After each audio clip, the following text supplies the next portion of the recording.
My name is Charles Klein. Until October 16th, 2010, the worst day of my life was April 20th of that year. That was when I came home early from a business trip and found my wife of 6 years, Haley, in bed with Trent Miller. More on what happened on October 16th later. Haley's infidelity didn't completely surprise me. She had been unhappy with me and our lifestyle. The recent recession hit us hard, and we were struggling with our mortgage. Our house was worth less than our debt. Haley wanted to quit, but I believed we could make it through. Frustratingly, she had insisted on buying a large house, and now most of our income went to mortgage payments. Since Christmas, when Haley was disappointed with her gift, she had been difficult. Nothing I did made her happy. The only joy in my life was our daughter, Tina. Her happiness when I came home contrasted sharply with Haley's contempt. Marrying Haley was a mistake from the start. We were both coming out of failed relationships and rushed into marriage because we felt left out among our married friends. Despite our rocky start, I fell in love with Haley, especially after Tina was born. While some couples break up after having children, our bond seemed to strengthen, or so I thought. Turns out, Haley was either a great actress or had a split personality. Until the end of last year, I believed we had a strong relationship and a happy family. Silly me. I told Haley I'd be back from my business trip on Thursday, but I returned on Wednesday. Haley worked mornings and was free in the afternoons since Tina was in school. I decided to surprise her. Driving down our street, I noticed an unfamiliar car. It was careless of Haley, but we didn't know many neighbors, and most of the street was empty due to the housing crisis. I entered the house, not needing to be quiet because of the noise from the master bedroom. I stood for a few seconds, took some pictures on my phone, and felt overwhelming sadness realizing my marriage was over. We couldn't overcome the infidelity and betrayal. Now I had to face how much worse our financial situation would get and becoming a part-time father. I'd lose the chance to hug my daughter daily and love the woman I fell for. Haley saw me and screamed, "Get out of here, Charlie! What the hell are you doing home today?" Stunned, I reacted poorly. I grabbed Haley's hair, pulled her face close to mine, and yelled, "You're an idiot! You dare ask why I came home early? You're with that prick in my bed and you attack me?" I didn't notice Trent behind me during the chaos. He called emergency, and while we were still yelling, the cops arrived. Trent, wrapped in a sheet, met them at the door. They burst into the bedroom, saw I had pulled Haley's hair, and arrested me. After a few days, I posted bail only to find our accounts emptied and Haley gone with Tina. I returned to an empty house. When I got back to work on Monday, a bailiff was waiting. Haley had filed for divorce, accusing me of mental and physical misuse. I countersued for infidelity, but it didn't help.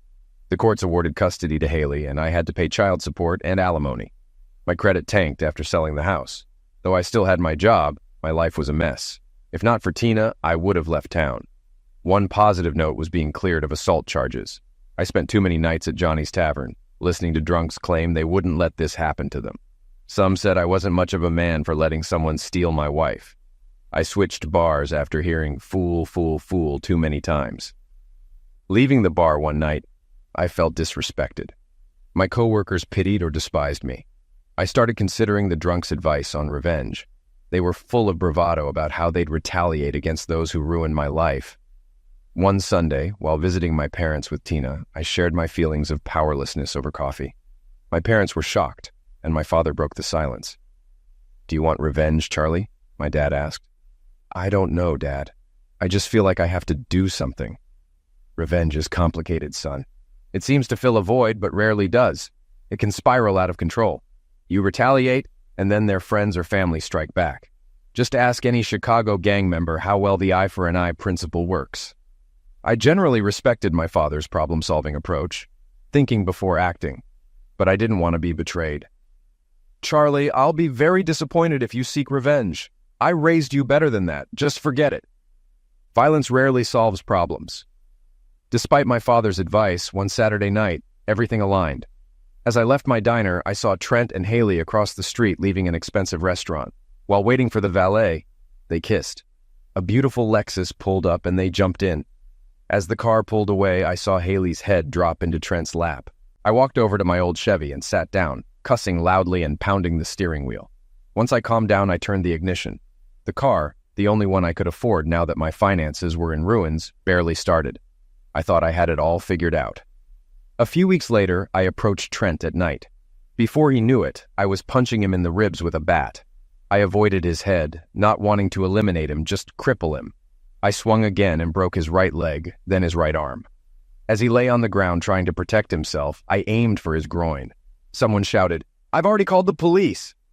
I ran, tossing the bat, jacket, and mask into a dumpster 3 blocks away. The next time I picked Tina up, Haley asked directly, "Did you attack Trent?" I planned to make Haley sweat, so I just smirked without admitting or denying anything. I was the prime suspect, and the police questioned me multiple times. I had no alibi and simply said I spent the evening alone in my apartment. There were no witnesses, and the weapon was never found. Only motive linked me to the crime. Then one of the drunks from Johnny's got in trouble and tried to cut a deal. He told the cops he knew who struck Trent with a bat, claiming I had bragged about it. The drunk was lying, but the cops and DA didn't seem to care. I was charged with aggravated assault and attempted homicide. With limited finances, I was assigned a public defender. The DA's case relied on circumstantial evidence and a drunk's false testimony. The jury found me not guilty of attempted homicide, but guilty of aggravated assault. I couldn't argue too hard. I had stricken Trent with the bat. One thing worked in my favor. 3 months passed between the assault and sentencing, and Trent's injuries had mostly healed by then. The judge gave me a lighter sentence. 5 years in medium security prison. What happened on October 16th? It was worse than catching my wife with Trent. That was the day I had to submit to my cellmate, Ronald Iron Ron Young. I'm not bi and never had any desire to be with a man, but I had no choice. I ended up with no teeth, a broken nose, and 2 black eyes. Ron and his Aryan gang forced me into this prison relationship. Comply or die. 2 positives came from this nightmare. Ron's exclusivity meant I was off limits to other Aryans and protected from non-Aryan gangs. But what kind of sick system subjects prisoners to such misuse? I understand my 5-year sentence and loss of freedom, but why do we accept and even joke about the physical misuse of inmates? I didn't molestate anyone, so why must I endure this to survive? Getting information from the outside is tough. After 6 months and many letters, my mother visited me. My dad still refused to talk to me, and my mom came not out of sympathy but to vent. Haley married Trent and moved to Texas. They didn't let us see Tina before they left, and she was never allowed to come to the phone when we called. I haven't seen or talked to my only grandchild. I pleaded with Haley's mother, hoping for some understanding, but she laughed at me. Their family's cruelty is unbelievable. Mom, I never cheated on Haley. She cheated on me. All my letters to Tina came back unopened. I'm working with a prison attorney to get the judge to allow me to communicate with my daughter. Soon after, my mom softened, realizing how much I was hurting. She showed love for the rest of her visit and promised to return. I didn't tell her the worst parts of my incarceration, and she didn't ask. I won't detail those 5 years. I didn't re-educate myself, learn new skills, or become a better person. After a disastrous parole hearing, I learned to hide my emotions. In my first year as Iron Ron's cellmate, I gained strength at the gym, focusing my hatred on Ron, Haley, and Trent. My 6'1" frame became 210 pounds of muscle. When Ron found a new mate, I was released to fend for myself. The first time they came for me, there were 2 of them.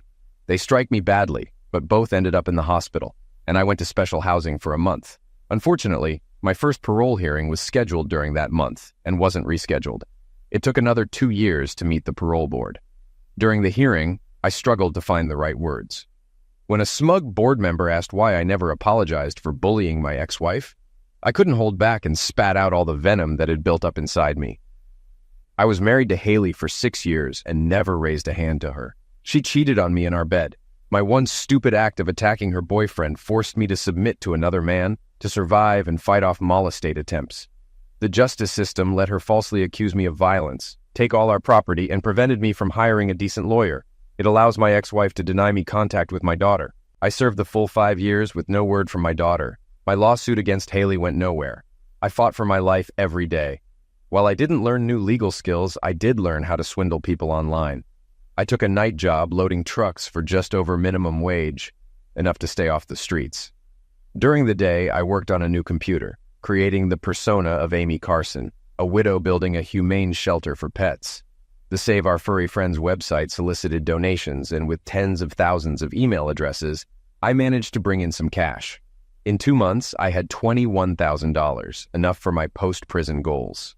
Candy Sweet was a vision on a bar stool. It had been over 6 years since I touched a woman. I had a clinic certificate and $700 in my pocket. Dressed in Goodwill slacks and a sport coat, I approached her. "Charlie," she smiled, wearing pants. "Why pants, not a skirt?" I wondered, since I was spending the night with this beautiful escort for $600 plus tip. The slacks hit her prosthetic leg, which some customers had complained about to get a discount. It didn't matter to me, but I was happy to save a couple of $100. I ordered a shot of bourbon and sat next to Candy, who had a martini. The guy on her right gave me a dirty look. "The gentleman next to me insisted on buying me this drink," Candy said. I told him I was waiting for someone, so it wasn't necessary. Candy placed her hand on my shoulder, signaling me to stay calm.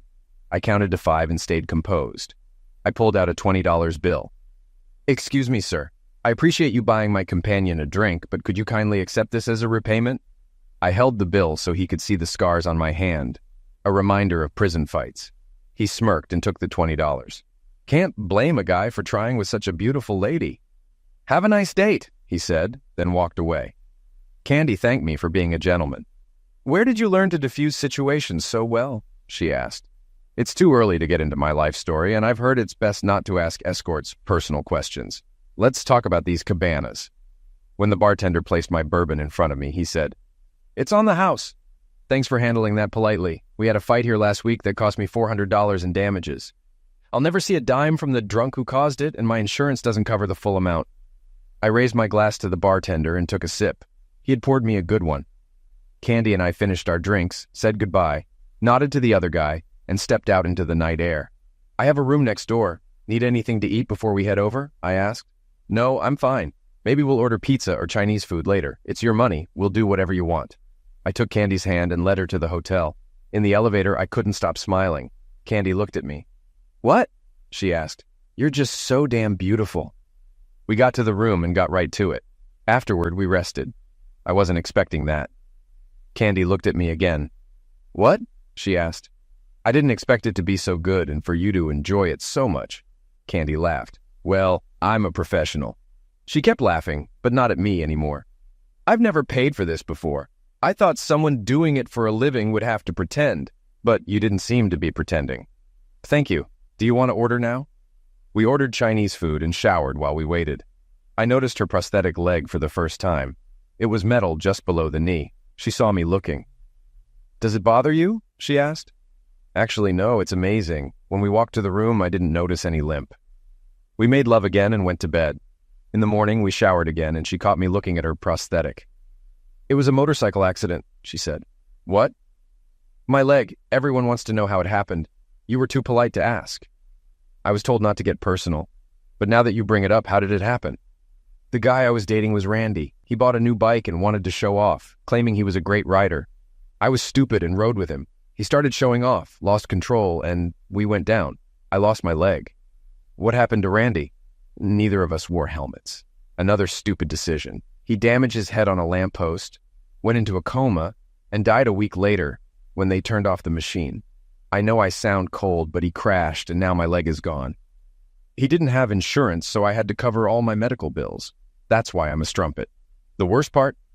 My parents cut me out of their lives when they found out. They didn't want a strumpet for a daughter. There are worse things than getting paid for lovemaking." "Like what?" "Like my ex-wife, for example." So I told Candy about Haley. She agreed my ex was worse and called her an even bigger strumpet. All I could do was laugh, probably for the first time. "Are you hungry? Can I buy you breakfast?" I asked. "Yeah, that would be nice. Then I have to get to class. I'm not going to be a strumpet forever." You hear about guys falling in love with courtesans, and with someone like Candy, I understand why. But let's be realistic. She's a courtesan, and even if she wasn't, what could I offer any woman? The following day, I eagerly anticipated the second part of my plan. I met Juwan Price at a downtown diner. Juwan, an outside liaison for a black prison gang, named a price, and I agreed on one condition. When the knife slit his throat, 2 names, mine and Johansson's, would be whispered in his ear. Once Juwan agreed, I handed him $15,000. Juwan was one of the smartest, accused but never convicted. I knew what was happening inside. "I can't blame you for wanting revenge." "It's not revenge, it's justice. Johansson was a good guy. About a year after he became Young's plaything, he died. Rumors on the yard said Ron held the kid's head too long and strangled him. Johansson deserved better. Young spent 2 months in solitary and was jailed for not reporting Johansson's end of life until the next morning. That's it.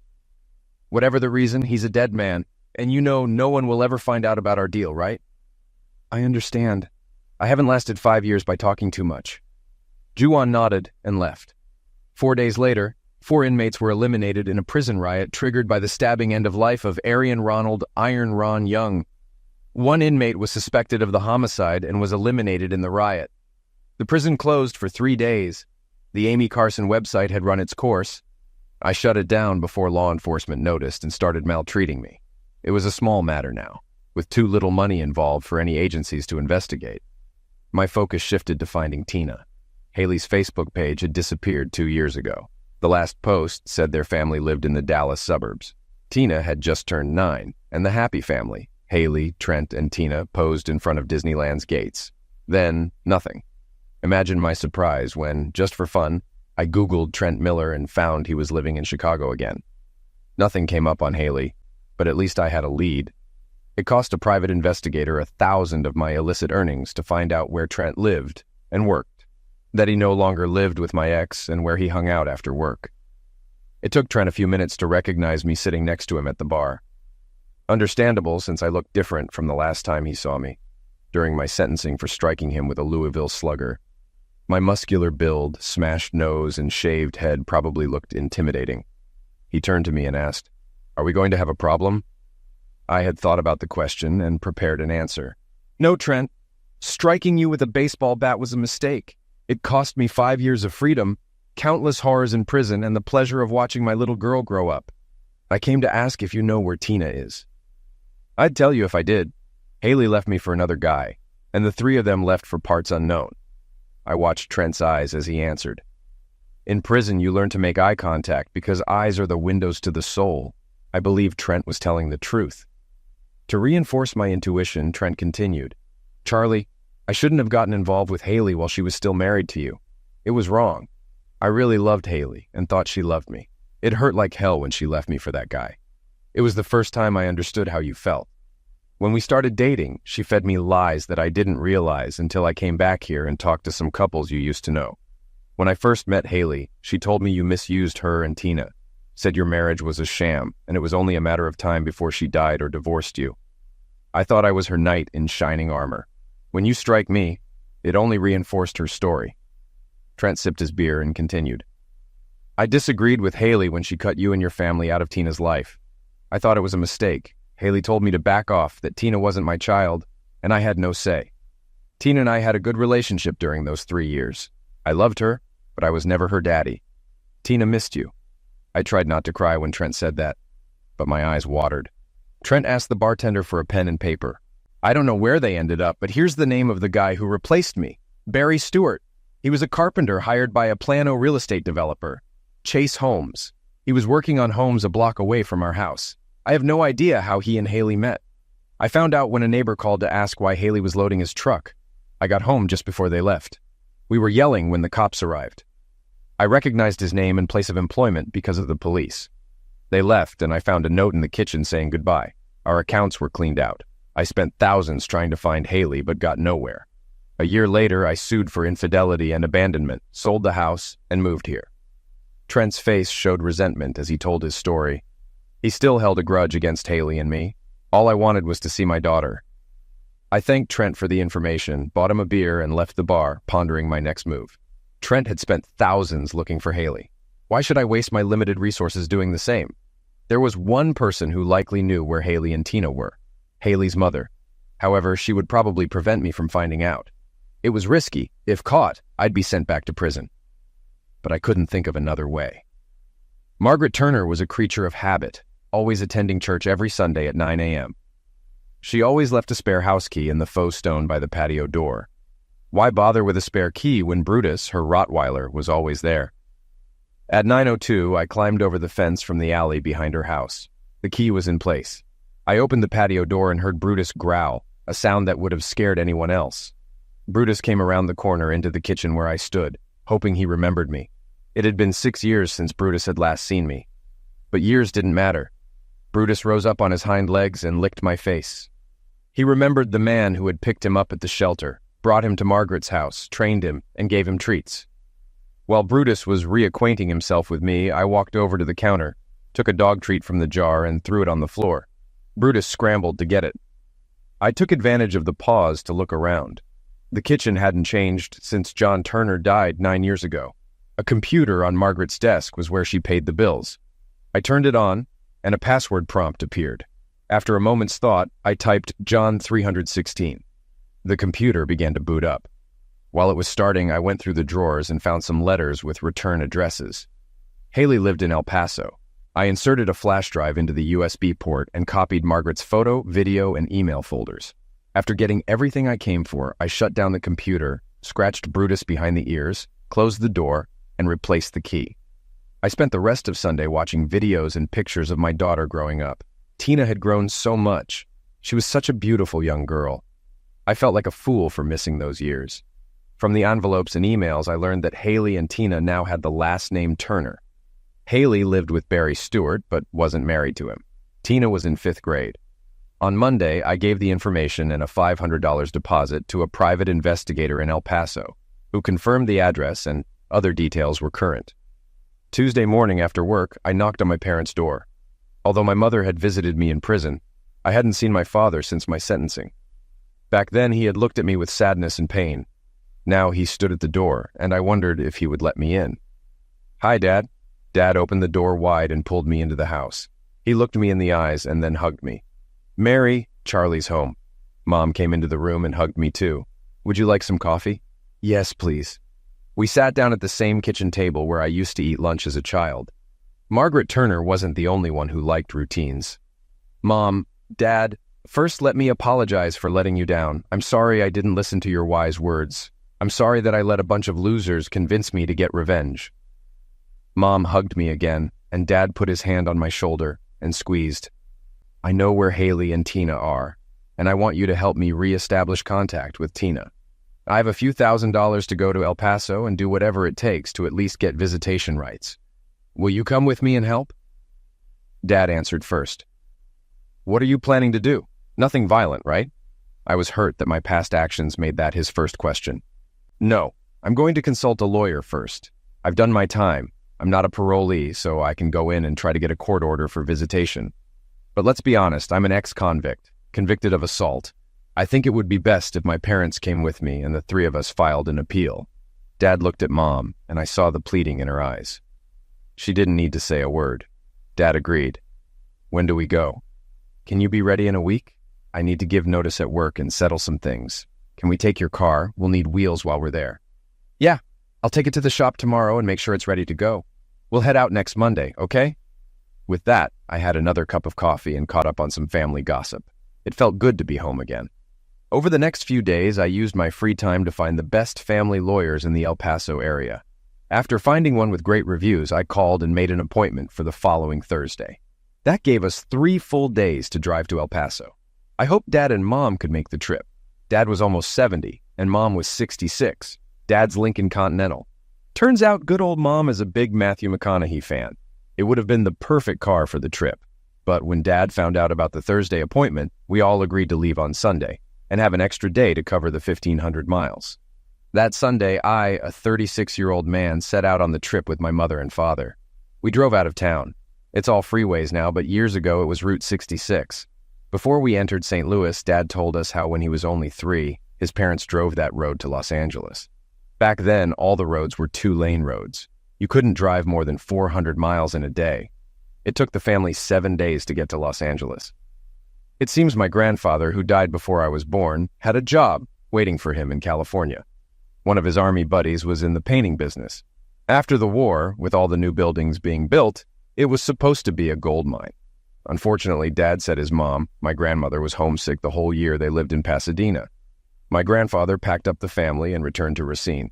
Everything ended up working out for the best. My grandfather became the CEO of an aluminum smelter. He was doing well until he was found hunched over his desk, dead of a heart attack at 58. I was born a year later and named in his honor. During the 4 days we spent in the car, Mom and Dad shared more stories about the old days, stories I had either forgotten or was too busy to listen to growing up. I moved away when I was 18, so this was the longest we had spent together since our last vacation to Washington, D.C. when I was 14. On Thursday afternoon, we arrived at the law office of Gladys Harper. Unlike my previous encounters with the law, this was a positive experience.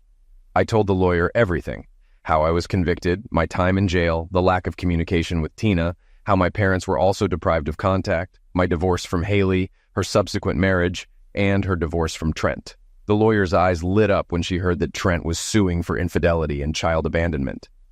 It wasn't a pretty picture, but it didn't make Haley look like an angel either. The lawyer's reluctance to take our case vanished when my mother nearly broke down in tears, explaining how she couldn't hold on to her granddaughter. I gave the lawyer a deposit, and she started working on the paperwork. Now, all we had to do was wait.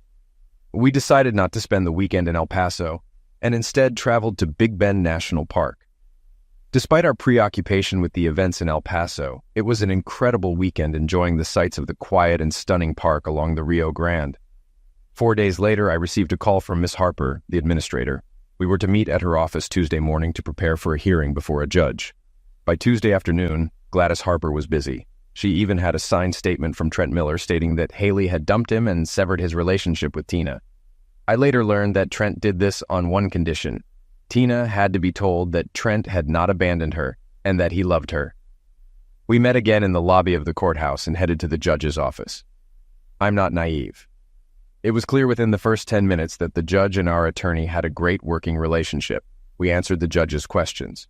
Then Miss Harper clarified that we were only seeking a preliminary meeting with Tina to reestablish contact and were willing to have a court-appointed social worker accompany us. Miss Harper told the judge, "Given Miss Turner's past actions in denying the client's contact with Tina and then doing the same with Trent Miller, we ask that Haley Turner not be informed of the meeting, as she will likely use this time to delay it and further turn Tina against the clients."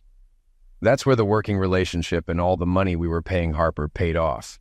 You could have knocked me over with a feather when the judge granted the request. The meeting was set for the next day. We were to pick Tina up from her school with the judge's order in hand, accompanied by Miss Harper and a social worker. We were given 3 hours to take Tina to a local cafe, talk to her, and then drive her home. Walking out of the courthouse into the warm Texas sunshine, I couldn't remember ever feeling as light and happy as I did at that moment. It took all my willpower not to hug Miss Harper right there. She said she was already working on the paperwork to establish visitation rights for me and my parents. "We'll meet tomorrow at 1:45 in my office. The social worker will go with you to the school. Once we pick up Tina, I will leave you. The social worker will stay with you until you take Tina home. Until tomorrow, don't do anything that could mess things up. Stay sober. Stay calm. Whatever you say or do, especially when Tina's mom overreacts, stay calm. We expect her to do or say something in front of the social worker that will only help us when we petition for visitation. Treat the social worker like she is your friend, because she may become one when the case goes back to court. The judge just gave us a valuable gift, so treat it that way." With those words, she walked away. I hugged Mom and Dad and thanked them again for their help. The next 22 hours dragged on. We stayed close to the hotel and grabbed a bite to eat at the diner across the street. Part of me expected something bad to happen. Would we show up at Tina's school tomorrow and find that she wasn't there? My parents tried their best to reassure me, but I could see the worry on their faces.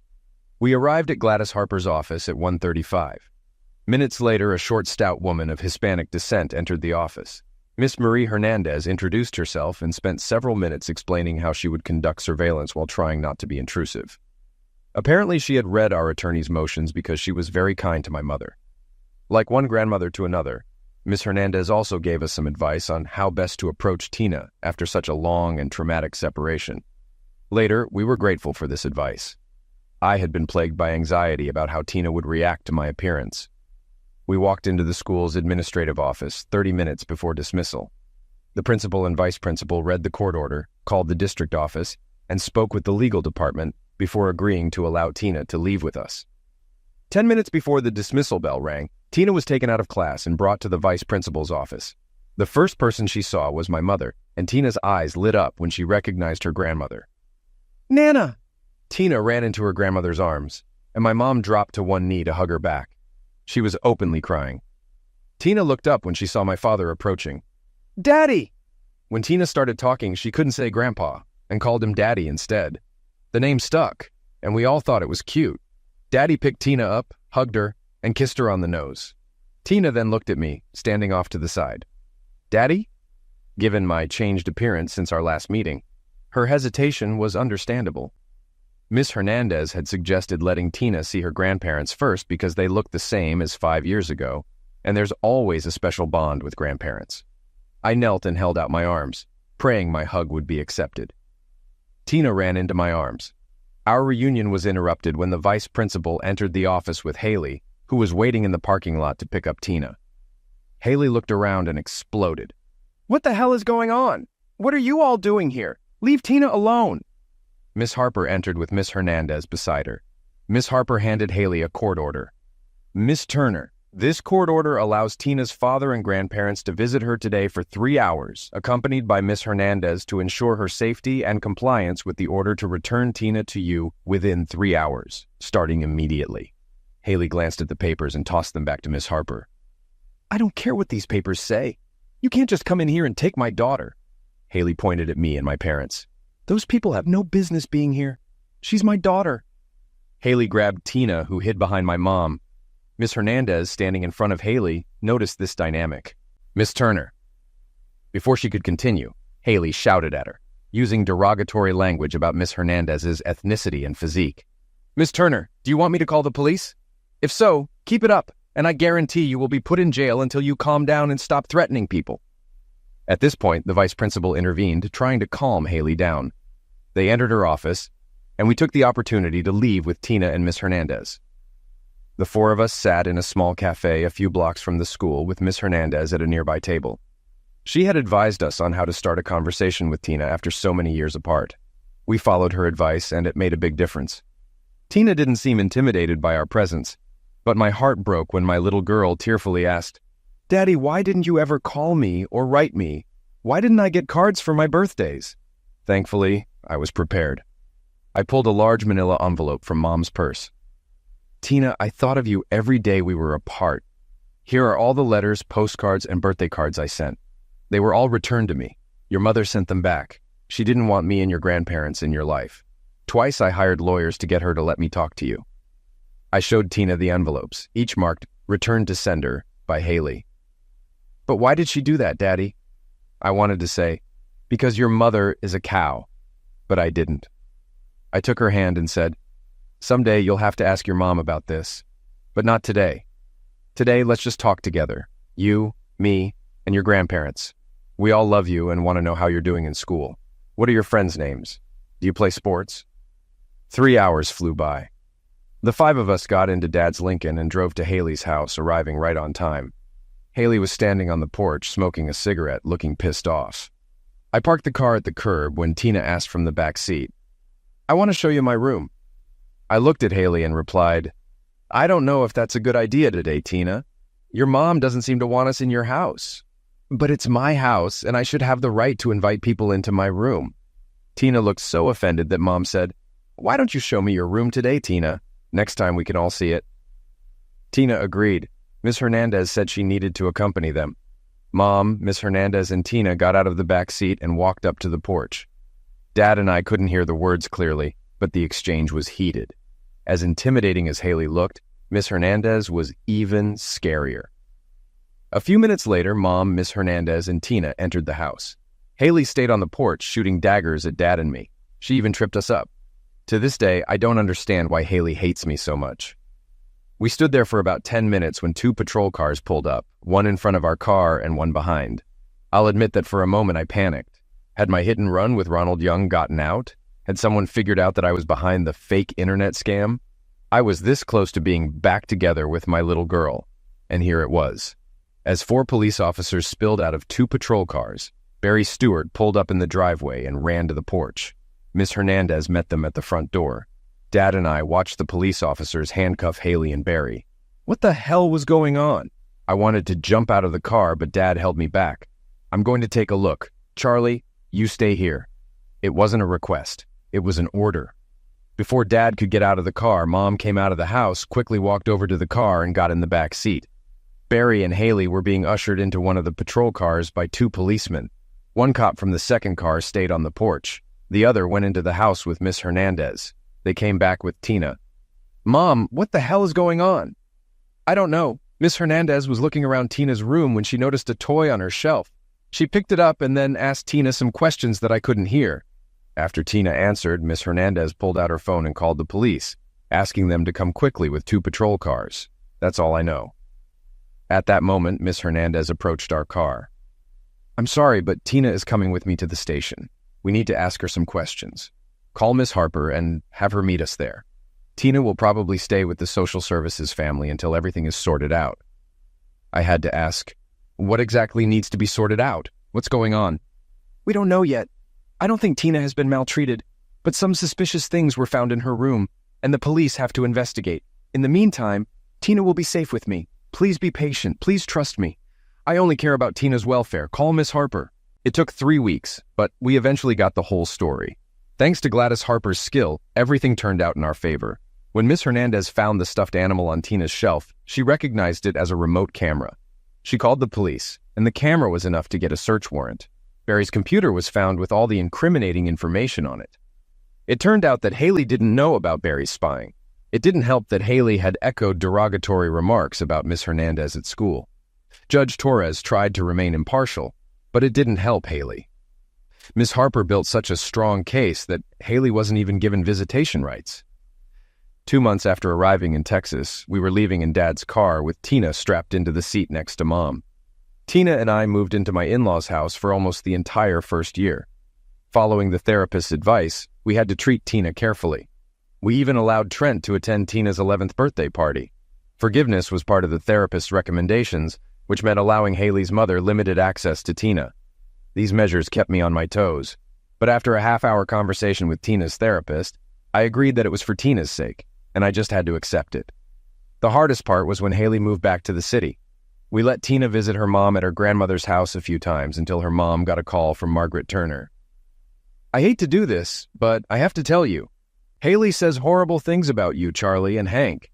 I just can't believe I raised such a horrible person. It breaks my heart, but I don't want you to alienate me from my granddaughter. I don't think Haley should be with Tina anymore." That was all I needed to hear. Haley was cut off from Tina, and by going to court, she lost all rights. To Tina, it was disgusting, to say the least. Haley was swearing and threatening all of us, including Tina and Margaret, before being escorted out of the courtroom by her embarrassed attorney. Our family life was becoming like a bad episode of the Jerry Springer Show. Haley refused to obey the judge's order, showing up at our door at odd hours, ignoring the restraining order we eventually served her, and banging on our door whenever we didn't answer. Even after she spent a weekend in jail, nothing changed. When the police proved to be a weak deterrent, I decided to resort to another tactic. Once again, I sat across from Juwan Price at a downtown diner. Leaning on her costs $1,000. $2,000 means physical impact. 10 is permanent. I don't want her hurt. Just walk away. Okay, we'll politely ask her to leave town. Juwan accepted the envelope and left. I wasn't surprised to learn that 2 weeks later, Haley was back in Texas. A year later, I was surprised to hear she had moved back in with Barry Stewart after he was paroled. The last I heard from Margaret was that she and Barry were living in Nicaragua after he skipped out on his parole. I ended up talking to Tina's therapist about Haley. She said it's impossible to diagnose someone without meeting them, but given some of Haley's behaviors, it's likely she suffers from one or more psychoses. I was glad to see this woman gone for the foreseeable future. During all this drama, I discovered I had acquired a marketable skill during my time in prison. My father provided me with capital, and I opened a small store in a shopping center where I did website design and personal computer repair. No ordinary firm would hire a criminal, trusting them with so much information. But having my own business worked. Very few, if any, of my clients did background checks on me, and I played fair, no joke. I made $50,000 to $60,000 a year, enough to pay the rent on our apartment and provide for Tina and my needs. It had been 4 years. For the last 3 years, Tina has been jogging and bicycling with me. She is going to be an excellent middle-distance runner. The high school track coach has his eye on Tina. Next year, Tina will probably compete in high school as a sophomore. Saturday morning, Tina and I spent the morning bicycling and running a fun run in Crystal Lake, a 25-mile bike course followed by a 10-kilometer run. Throughout the bike course, we stayed together. The last 2 miles, we rode behind a woman who pedaled fast, even with one prosthetic leg. Tina remarked how courageous it was to compete with such an obstacle. Of course, this woman reminded me of Candy, but she had short brown hair, and her prosthetic leg was very different from Candy's. I never once looked at her face as we passed her, but the memory of that night with Candy almost embarrassed me. After all, I was with my daughter. Not the best time to be having such thoughts. We switched from bike to run, and 42 minutes later, as Tina and I approached the finish line, a woman passed and finished in front of us. Tina walked up to her while we were catching our breath and introduced herself. The woman stood with her back to me and graciously accepted Tina's outstretched hand. That was amazing. Thank you. Tina kept walking and talking, and I held back, not wanting to interrupt her. It's like Tina to make new friends wherever she goes. Lately, she's been trying to get me to meet more people and strike up conversations with women she doesn't know. After a few minutes, they stopped and turned to me. It was a face I could never forget. This is my dad, Charlie Klein. Dad, this is Casey Sweeney. Candy, now Casey, looked at me, not recognizing me at first, but something flashed in her eyes. Nice to meet you, Casey. I shook her hand. Dad, I told Casey we'd stop at that place on the river where you like to eat. Casey agreed to join us. I laughed. That would be great. We're heading to the Broken Paddle. Do you know it? Now Casey had time, and she remembered when and why we first met. Maybe I should let you two have some father-daughter time. Let me take a reprieve. Casey, that's very nice of you, but we've been spending time together all week. I think Tina would enjoy the company of another person of her lovemaking for a change. Please don't disappoint Tina or me. Join us. Are you sure? I replied. Do I need to beg? If Daddy won't, I will. Please come with us. Casey smiled. Okay, I'll meet you there. As Tina and I stowed our bikes in the car, I said a little prayer that Casey wouldn't flake on us and meet us at the Broken Paddle. She did show up, and for the next half hour, while I sat at a table eating a burger and drinking a beer, they talked between appetizers like old friends. Tina was very excited to learn that Casey graduated from the Art Institute with a degree in photography. The Art Institute is Tina's favorite museum in Chicago, and art is her favorite school subject. I spent some time eavesdropping and learned that Casey works for a marketing company as a product photographer for online catalogs. Most small retail stores that don't have their own staff use an agency like the one Casey works for to create their store websites. Their conversation was interrupted by a young man asking Tina if she wanted to join him and his friends in a game of beanbag toss. Tina asked Casey and me if that was okay to do. Sure, it would give me a chance to talk to your dad. I agreed, and Tina left with the young man. I followed her departure with my eyes, glad I could keep her in sight. You'll have a lot of work to do. She's already a beautiful young woman. Yes, but she has a good head on her shoulders. I trust her. Thank you for joining us. I didn't know what to expect when you recognized me. I'm glad you did. I don't remember Tina getting attached to anyone as quickly as she did to you. I want you to know something. When I was in the business, I didn't react to men the way you did. The way you acted with that man at the bar. And the way you treated me respectfully that night. Why didn't you ever call me again? I was hoping you would call. I decided to tell her the truth. I needed to deal with my reunion with Tina first. And when that turned into me becoming a full-fledged single parent, I focused on our relationship and Tina's mental health. I had just gotten out of prison, and it would have been easy to fall in love with you, especially with how beautiful you were. And you didn't want to fall in love with a strumpet? I didn't say that. Please don't put words in my mouth and don't think that way. I'm sorry. Are you still working as an escort? I decided to use a nicer expression to describe Casey's profession. No, not since I graduated and got this job. I have a good income and health insurance. I quit the day I was hired. My medical bills are paid and I got a new leg. And how are your parents? I seem to remember you and them being estranged. You have a good memory. Mom talks to me now. Dad still has a hard time accepting that I spent 18 months selling myself. He says he'd rather mortgage their house and empty his 401k, but I could never do that to them. It's been 3 years since my last date, and even though it's been a while, Dad seems to want to forget that horrible time in our lives.